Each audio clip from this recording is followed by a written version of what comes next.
Topik yang ketiga adalah kalau tengok dekat sini nampaknya semua dah ready lah untuk bermain catur. Tapi sebenarnya fundamental kita masih lagi belum kukuh sebenarnya. Nak main apa macam ni kan? Nak tolak apa? Nak strategi macam mana? Macam mana kita nak gerak pawn? Nak gerak naik ke dan sebagainya lah. Okay, so semua orang nak main catur lah. Semua orang nak main catur. Mula dah start main dengan komputer ke whatever lah. Dia akan move tapi kurang memahami fundamental. Apa sebenarnya tujuan dia bermain. Okay, so sekarang ni saya akan memberitahu setiap nilai buah dulu. Topik untuk kali ini adalah nilai buah-buah catur lah. Saya panggil buah catur lah. Dalam Englishnya kita panggil chess pieces lah. Chess pieces, buah catur dan sebagainya. Okay, so kalau kita tengok kat sini, kita ada queen. Queen ni adalah sebenarnya nilai yang paling besar lah, ataupun nilai yang paling tinggi.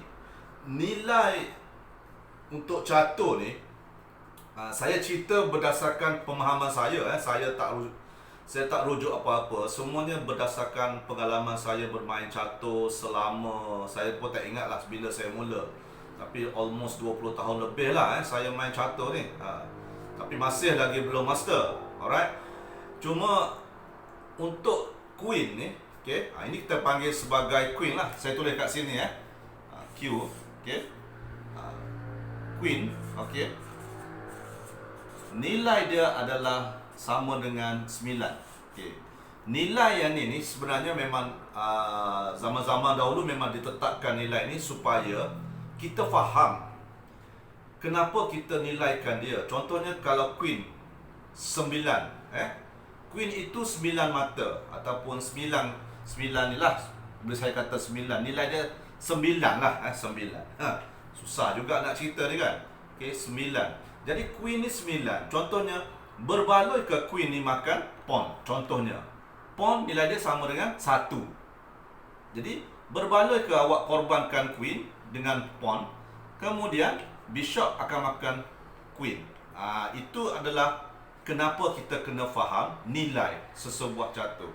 Sama jugalah awak nak beli barang dan sebagainya, awak kena tahu apakah harga dia. Kalau ada duit sikit nak beli benda mahal, saya rasa tak berbaloi lah untuk jangka masa panjang. Sama juga yang ni. Kalau nilai ni dah tinggi, tak perlulah tukar dengan buah catur yang nilainya lebih rendah. Itu contohnya. Manakala kalaulah kita yang bermain, contohnya kita ada pawn, contohnya macam tu, dan kita ada peluang untuk makan queen, contohnya. Jadi seolah-olah macam kita ni satu mata, tapi kita dapat 9. Alangkah untungnya. Kalau dalam bisnes ni memang untung lah sebenarnya. Jadi itulah yang kita panggil sebagai nilai. Jadi queen ni adalah dinilaikan sebanyak 9. Jadi dalam erti kata yang mudah pun, kanak-kanak pun boleh faham lah bila kita buat 9. Saya lebih suka guna RM9, RM2, RM3, whatever lah you nak pakai. Ada orang dia pakai lah 9,000 ke whatever. Tapi kita nak pastikan bahawa queen tu adalah nilai dia sama dengan 9. Saya pergi pula kepada bishop ni. 2 bishop ni.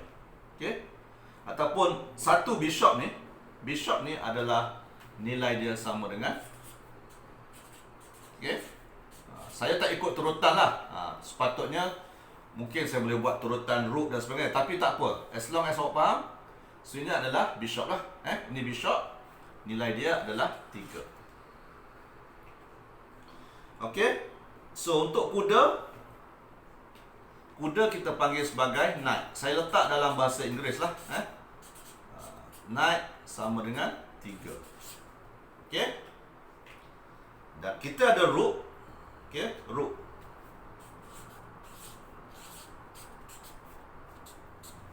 Rook sama dengan 5.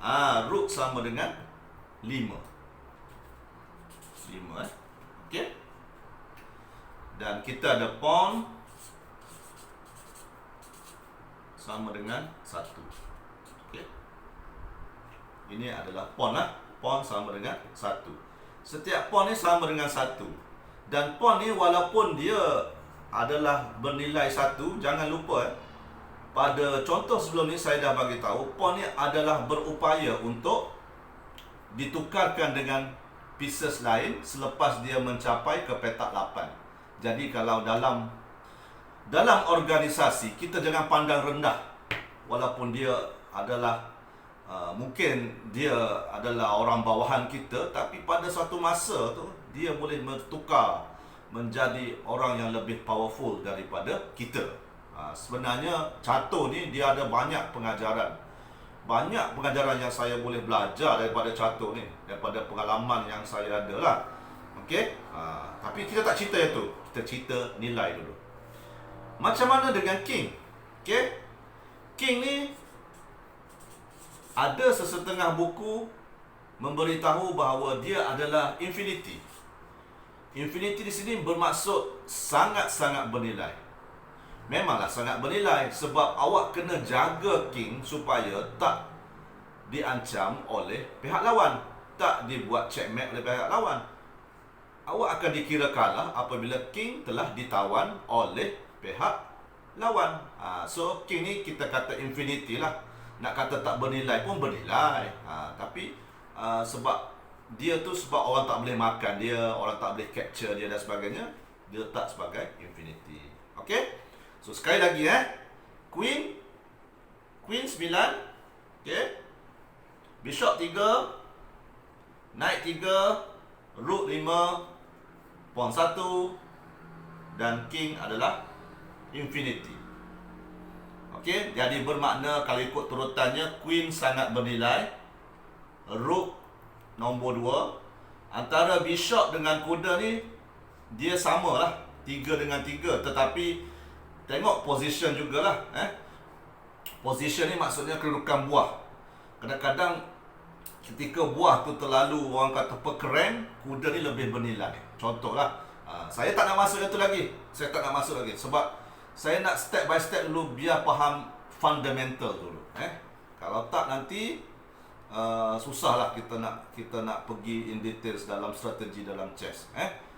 Biar kita faham sikit-sikit. So dalam topik hari ini, yang kali ini adalah mengenai nilai. Okey? Jadi kalau kita tengok secara cepatlah contohnya kalau saya main kan, kita main catur ni walaupun belum lagi start pertandingan, saya ceritalah. Kita main catur ni pergerakan dia sekali saja setiap orang. Dan dibantu dengan jam lah. Jam ni saya cerita bila masuk pertandingan nanti. Saya tak nak cerita semua dalam satu video. Hari ni, yang video ini adalah untuk menilai buah saja. Jadi contohnya kalau kita main macam ni, lepas tu Knight F3, Knight C6. Contoh, Knight 3 berbaloi ke Knight ni makan pawn ni. Sedangkan pawn yang dekat sini dijaga oleh Knight hitam.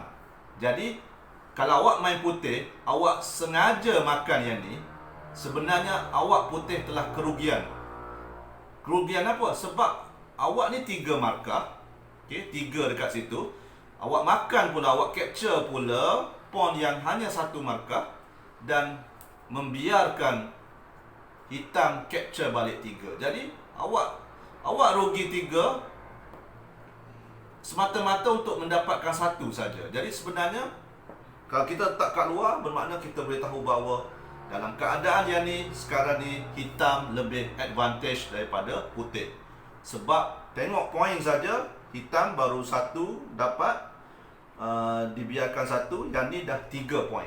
Itu saja kalau kita nak tengok dari segi sudut position lah. Position buah tu maksudnya bila kita tengok dalam kejohanan, kita nak tahu siapa yang lebih baik. Kalau dalam keadaan ni, of course hitam lebih baik sebab hitam dah dapat 1 kuda. Contohnya, so katalah saya main lagi putih, D4 dia akan halau Knight. Okey, Knight biasanya akan lari lah. Contohnya macam tu. Okey, tiba-tiba Bishop ni pergi kat sini. Bishop ni pergi sini tanpa sebarang, orang kata apa, tiada orang jaga dia. Dan bila bishop kat sini, hitam boleh makan. Bila hitam makan saja, hitam ni makan dapat percuma 3 markah. Tak ada orang ancam queen ni dan dia dapat percuma. Maknanya hitam akan lebih advantage lagi. Okey? Itu maksud saya apabila kita menilaikan buah. Ni yang lain tu kita akan masuk strategi lah. Tapi nilai tu awak kena faham.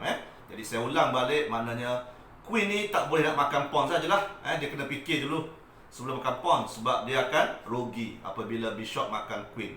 Queen 9 markah, queen hanya dapat satu pawn dan dia rugi 9 markah. Kita buat matematik yang paling mudah dahulu. Kalau nak ajar anak-anak, saya suka menggunakan matematik yang mudah-mudah lah dulu.